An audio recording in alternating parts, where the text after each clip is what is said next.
So the imaginary dictates the daily.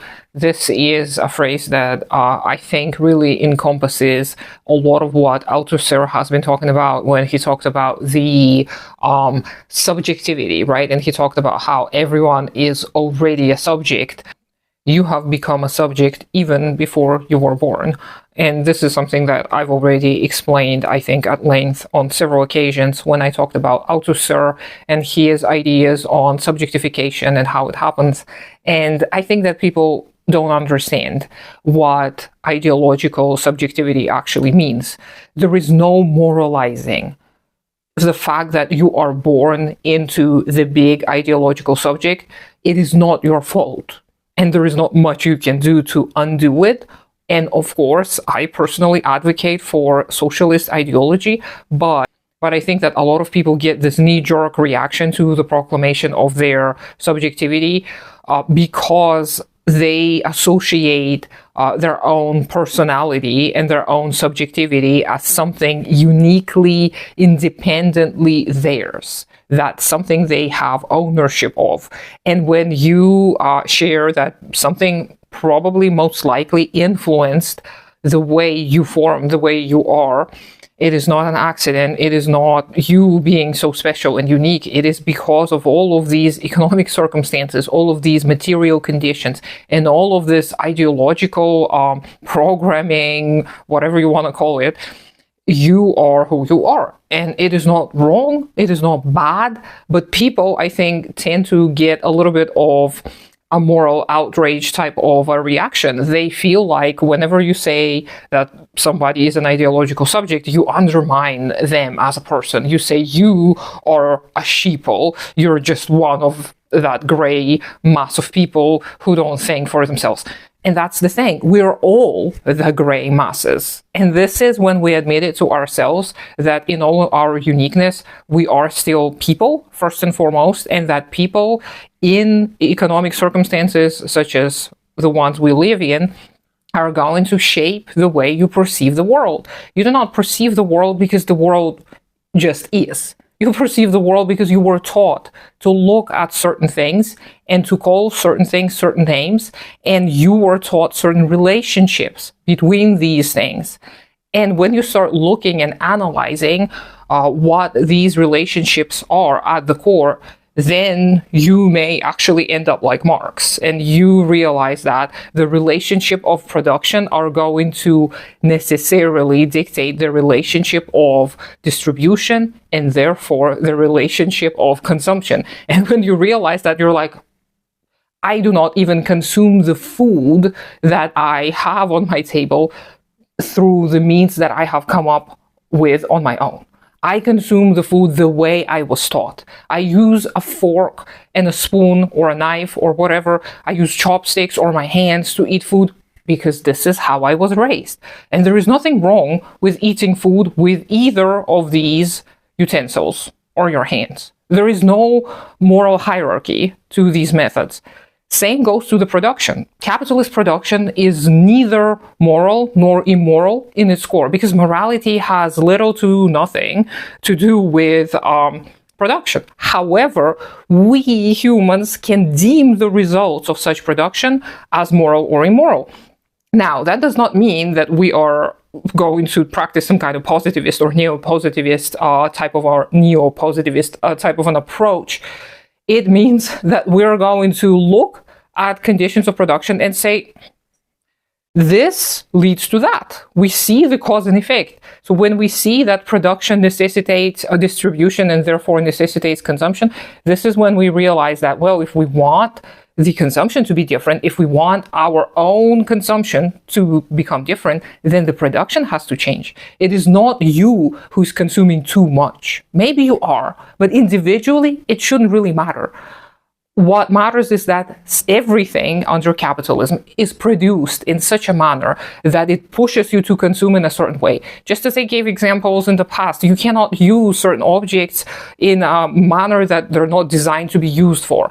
If your phone works for a lifetime and it never breaks, or it breaks in a minor way and you can fix it easily, or you can pay somebody a little bit to get it fixed. You're not going to need another phone. And if you go past all the advertising and marketing and all of those vibes, you can just use your phone for the rest of your life.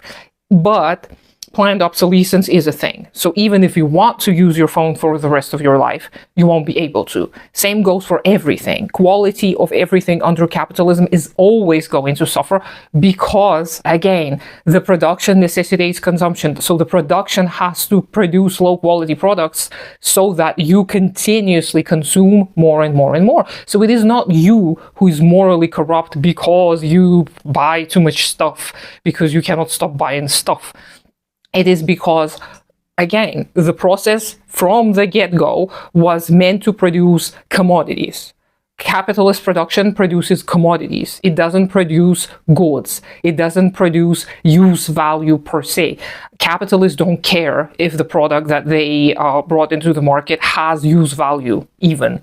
They only care about the surplus value. They only care about what they are going to get out of it. So if you get a piece of junk, but they still got their surplus value, they don't care. You're left there with your piece of junk. And going back to subjectivity and going back to how we are going to be shaped by our circumstances, by our environments. It is not just, oh, you live in a colder climate, so you're going to be used to the colder weather. You're used to seeing certain types of people. You're used to seeing certain patterns of behavior. You're used to hearing a certain language. And language itself bears the stamp of the ideal, just like everything in this world does. Everything that's made by humans, that is.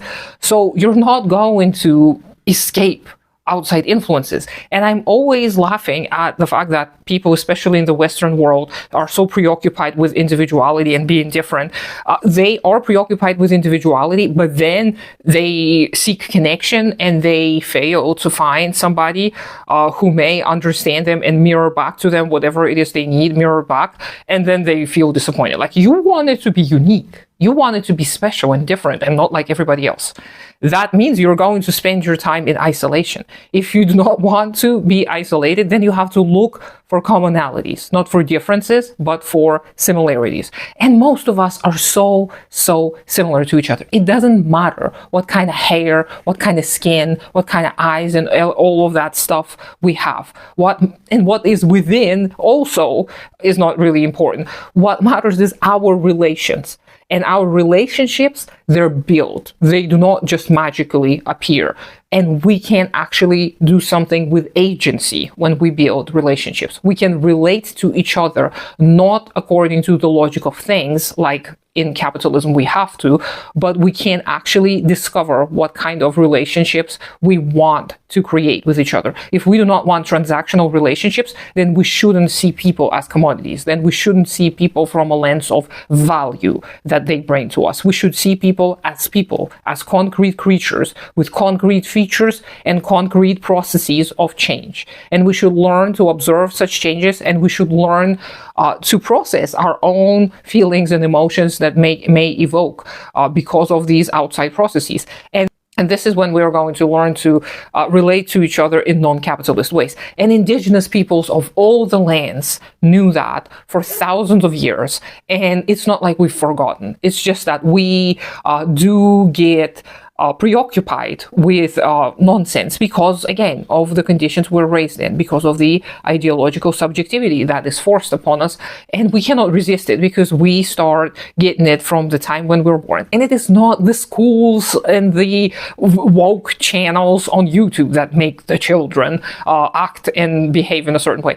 It is the way people speak to each other when children are around. It is the way we consume our food, we consume media, we consume objects, the way we make these objects. All of this is going to dictate certain types of behavior. So if you want to hear more about this, let me know. I do have a few videos about Althusser, subjectivity, the logic of things, all of that stuff. If you're interested, you can ask me about some particular videos. I can drop links down below.